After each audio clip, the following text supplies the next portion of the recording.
Y publicó Manlio Fabio Beltrones, ahora te pedimos un comentario sobre esto que dijo Ricardo Monreal, un texto en la revista Voz y Voto que ha dirigido desde siempre y ahora creo que es una reedición, ¿no? Sí. Una nueva etapa de la revista Voz y Voto, un texto titulado Memoria Democrática.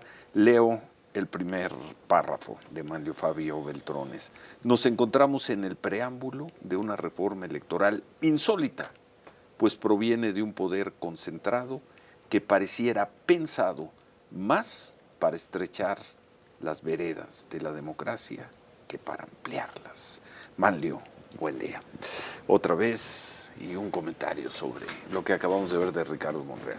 A ver, Ciro, yo creo que Ricardo Monreal es un político serio de muchos años que a final de cuentas está haciendo una declaración, observación de algo que piensa, que conoce, pero que no existe, que es una iniciativa que todo mundo platica de ella, pero que nadie sabe en dónde está, incluida creo que la misma presidenta de la República, que hace algunas semanas dijo, no se preocupen, yo no he hablado de quitar la autonomía al Instituto Nacional Electoral, pero su coordinador y jefe de la mesa de la discusión sobre la reforma política, Pablo Gómez, pues lo dijo con enorme claridad, que él no creía ni defendía la autonomía del Instituto Nacional Electoral, que por cierto está en duda porque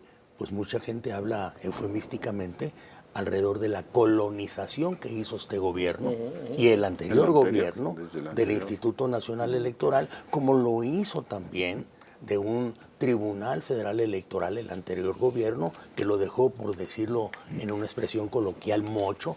Nunca terminaron de nombrar a los 7 y con los 5 que tenían se dio una mega sobrerepresentación, grosera sobrerepresentación en las cámaras, sobre todo en la Cámara de Diputados, que le permite hoy modificar a capricho la Constitución sin haber tenido los votos suficientes para que esto sucediera. En tu texto, ¿no? Morena tuvo el 41% por sí mismo.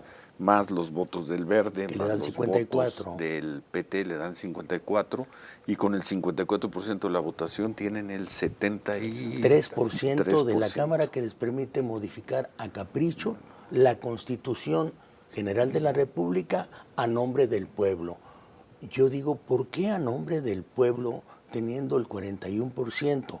Es como lo que está sucediendo hoy en esta supuesta discusión pública de la nada, porque no existe una iniciativa, en donde todos opinan, pero nadie sabe qué es lo que viene. Es casi un ejercicio de imaginación de qué es lo que va a contener. Y por eso yo resuelvo, y con la hospitalidad de Jorge Alcocer y la hospitalidad del periódico Milenio. Ayer se publicó ahí tu texto, sí. El hacer un ejercicio de memoria. ¿Qué es un ejercicio de memoria? De memoria democrática, de lo que nos tocó vivir a muchos de nosotros desde las crisis que vivimos en 1976, sí. Yo era muy pequeño obviamente, pero ahí estaba presente. En 1976, cuando compite José López Portillo como candidato único, y que tenía otro candidato, a Valentín Campa, que era del Partido Comunista, pero que estaba proscrito, o sea que estaba en el clandestinaje. Esto era una simulación la que teníamos en 1976, que el mismo José López Portillo y Jesús Reyes Heroles dijeron es inadmisible, estamos a punto de parecernos al Partido Comunista de la Unión de Repúblicas Socialistas y Soviéticas. Somos nada más nosotros mismos, esto ya no se aguanta.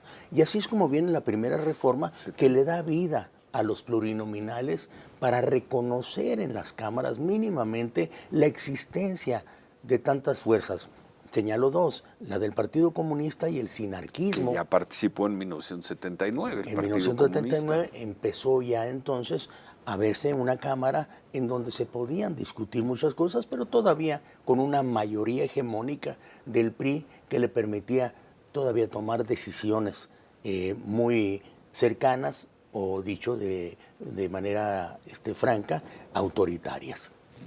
Pero había niveles de conversación que generaban ciertos consensos mínimos que permitían que la sociedad tuviera un desfogue hacia dentro de las cámaras para evitar las crisis afuera de las cámaras. Es esto que yo relato del diálogo entre Jesús Reyes Heroles y Fernando Gutiérrez Barrios, el subsecretario encargado de la Seguridad Nacional por muchos años, en una guerra fría. Hay que ver el contexto. En una guerra fría entre el bloque soviético y el bloque americano, pero que hacían violencia en todos lados, porque, digámoslo con claridad, yo no vi que ninguno de los dos en ese momento estuvieran financiando democracias en el mundo. Uno financiaba dictaduras y los otros financiaban guerrillas en contra del otro bloque, y nosotros nos cuidábamos. Cuando le plantea Reyes Heroles al encargado de la Seguridad Nacional, con un enorme pragmatismo, qué pensaba de esa reforma política que le daba el registro al Partido Comunista y al sinarquismo, la respuesta es rápida, me parece muy precisa. Le dijo, me gusta mucho, y me gusta mucho porque espero en el futuro escuchar muchos gritos en las cámaras y pocas bombas en las calles o tiros en la sierra.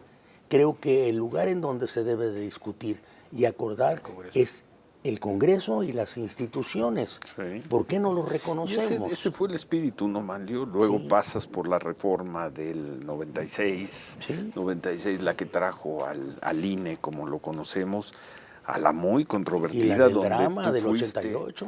Bueno, la del 88, la del 96. La del 96, luego la tan controvertida, en la que 2006. Tú tuviste una participación directa, cuestionada en muchos aspectos por nosotros después de las elecciones de López Obrador y Calderón hace 20 años. Sí. Hace 20 años, en fin, hace un recorrido. Pero recuerdas en eso nomás, perdón la interrupción, la del 2008, la del 2006 al 2007 y aplicada en el 9, era sobre el modelo de comunicación, que criticaba mucho el candidato perdedor por poco margen, diciendo que la influencia de los medios y la compra de tiempo en los medios por parte de particulares o de los gobiernos habían hecho esa diferencia. Era un momento de acercarnos otra vez a la convivencia y acabar con esas discusiones, y por eso hicimos esa reforma. Por ejemplo, hoy... El propio López Obrador la reprobó. Pero él la pidió. Y luego se sirvió de Pues ella. Claro, pues se hizo alrededor de ella. Hoy no estoy planteando nada extraño.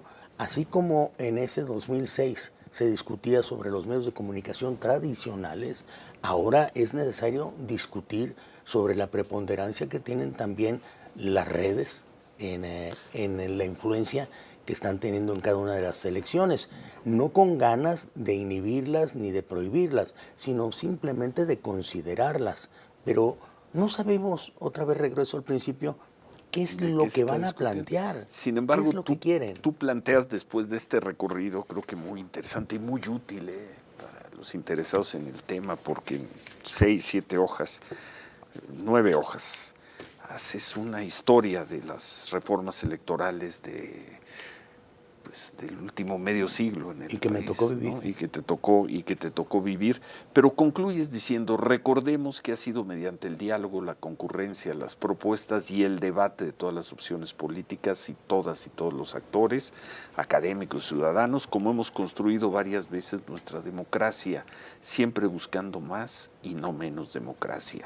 No nos equivoquemos, dice Manlio Fabio Beltrones al final de este ensayo, ni perdamos la memoria, ha sido y es mediante el diálogo, el debate público y plural y los acuerdos democráticos y legislativos como habremos de seguir construyendo con la sociedad, con los ciudadanos, con los partidos y organizaciones civiles, una mejor democracia.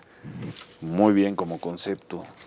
Esto hoy no es aplicable a la realidad, a menos de que nos llevemos una gran sorpresa en los próximos días.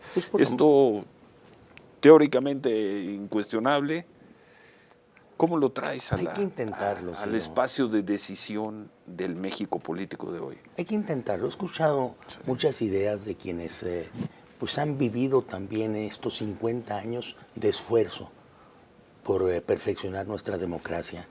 He conversado con gente que ha sido verdaderamente un impulsor de ellas, exigente impulsor de ellas, como puede ser el mismo Diego Fernández o como puede ser el ingeniero Cuauhtémoc Cárdenas, y platicamos en distintas ocasiones y decimos, pongan los temas sobre la mesa, pero empecemos a discutirlos antes de que llegue una iniciativa presidencial de carácter arbitraria, omnímoda, a modo del grupo de poder en turno, que nos haga retroceder, como le llaman hoy, nos lleve a una regresión democrática, no a un avance democrático. Hay temas en la mesa. Yo pondría el elemental. Hay que hacer las modificaciones necesarias para evitar estas mayorías artificiales que se construyeron hace unos años y que platicamos hace un momento, que teniendo el 41% de la votación, tengas un 73% en las cámaras que te permitan hasta modificar la Constitución a capricho para su gobernanza tranquila, cuando eso rompe con la convivencia que debemos de tener. Bueno, yo aspiraría a que la izquierda fuera congruente. Hoy tenemos una auténtica militante y luchadora de izquierda en la presidencia de la República. Sí, eso es duda. innegable. No, sin la duda, presidenta Sheinbaum lo es. Bueno, recojamos entonces buena parte de las ideas originales de la izquierda para poder garantizar convivencia. ¿Qué les parecería que esa fuese una de las presiones que tuvimos insistentemente en la mesa en 1988-89, yo como presidente de la extinta Comisión Federal Electoral en la Secretaría de Gobernación, ocupando el cargo de subsecretario de Gobernación, que era automática porque hacíamos las elecciones, fracasaron en ese 88 y por eso nació el Instituto Federal Electoral y el Tribunal, que regresásemos a la idea de construir lo que puede ser un modelo de una representación proporcional pura en las cámaras. ¿Qué importa, Ciro? Y lo digo ahí también, no hay que estar discutiendo sobre cuánto cuestan las elecciones, cuánto cuesta la democracia, sino cuánto vale tener una democracia que garantice nuestra convivencia y resuelva nuestros problemas en santa paz. Y una proporcional pura en la Cámara de Diputados significaría que el que tuvo 41% tenga el 41% de la representación, que el que tuvo 10% tenga un 10%, el que tuvo un 8%, y así, en consecuencia, hasta conformar el 100%. Esto obligaría a tener gobiernos más compartidos, menos divididos y con una paz social garantizada, porque cada quien valdría en las cámaras lo que consiguió en las urnas.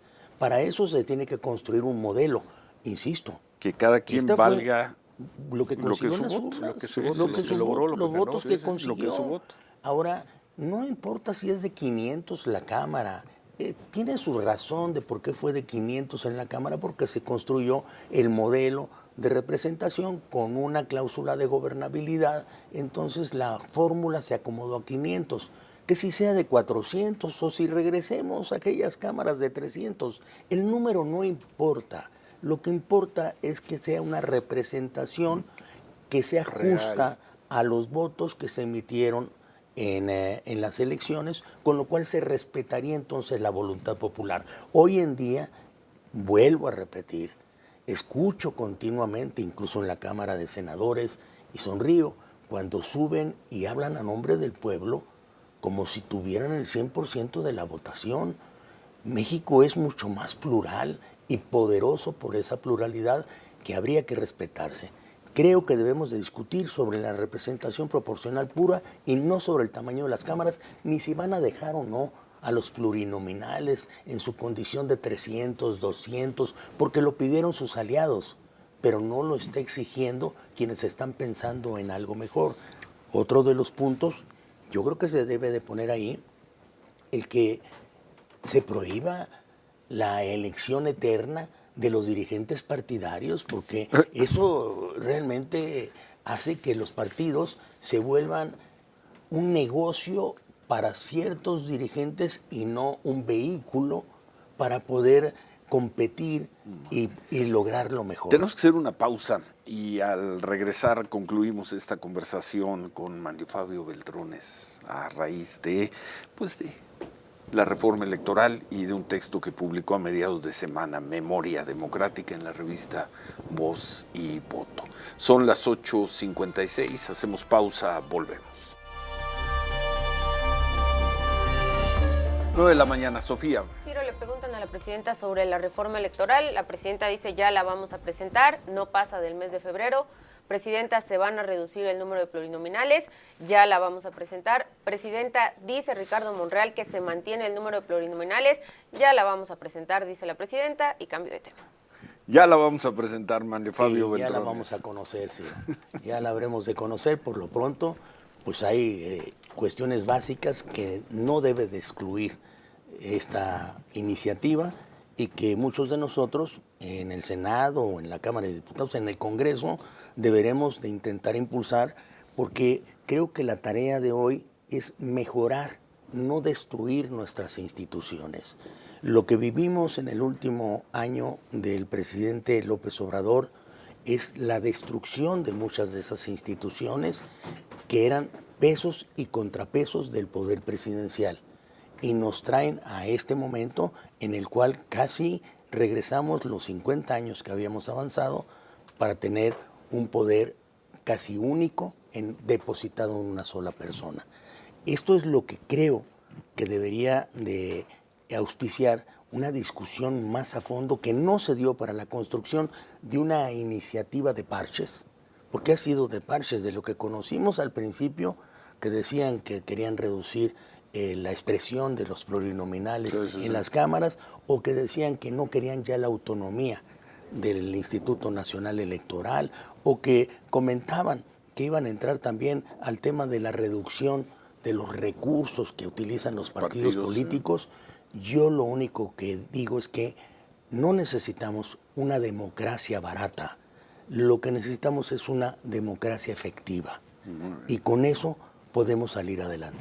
Qué gusto, Manlio. Gracias, Ciro. Qué gusto. Y bienvenido. Gracias. Muchas gracias por venir. Muchas gracias Y por su venir. texto, Memoria Democrática, lo publicó a mediados de semana, lo pueden leer, se publicó tanto en la revista Voz y Voto, como Suerte a como en la nueva milenio.com. etapa de Voz y Voto, dirigida siempre por Jorge Alcocer. Jorge Alcocer. Saludos a Jorge Alcocer, como en edición digital de Milenio. Así es. ¿verdad? En una edición digital de Milenio. texto completo. Saludos Que a me diera los una queridos hospitalidad amigos, amable. a los amigos de Milenio. Gracias, Manlio. Gracias a ustedes. Gracias. Que pasen buen día. Gracias, Manuel. Y ahí está alojada, como bien dice Manlio, en el sitio de milenio.com y con una oportunidad libre de revisión de este amplio texto, Ciro, bien interesante, como ya lo platicó Manlio, un repaso largo sobre la historia de la vida electoral de nuestro país, precisamente a partir de todos estos elementos de cómo ha ido cambiando y sus experiencias, ¿no? Sustancialmente sus experiencias.